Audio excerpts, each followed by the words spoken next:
Pozor, pozor, dobra novica. Film Džin 4.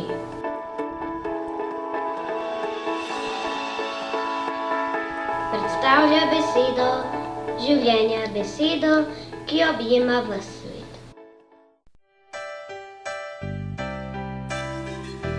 Jezus se povzpne na vrh gore, se usede in svojim prijateljem govori o blagrih.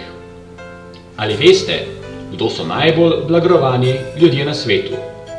Torej polni veselja. Med temi so tudi ustvarjalci miru, ljudje, ki se svojim razumom, srcem in rokami borijo proti egoizmu, ki razbesni ljudi in jih razdeli. Jezus ni samo pridigal, ampak je dal svoje življenje, da bi zopet prinesel bratstvo na zemljo. Če bomo ti, jaz, tvoji prijatelji, tvoja družina prinašali mir, bomo podobni Jezusu. Če bomo delali tako kot on, bomo postali Božji otroci.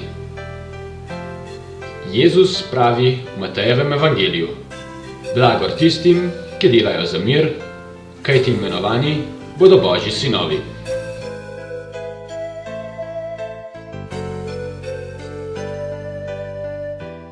Pavel iz Argentine pripoveduje: nekega dne sem se prepiral s starejšo sestro.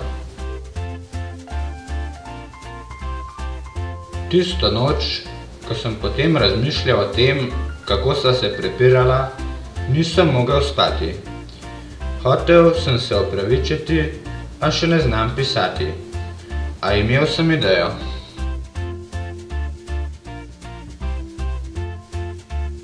Naslednje jutro sem prosil mamo, naj napiše pismo, ki sem ji ga narekoval.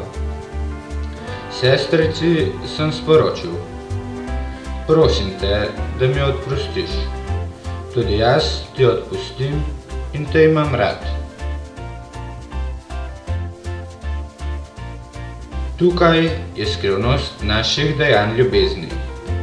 Če odpustimo in ljubimo vse, prinašamo mir. Adijo, Džin 4.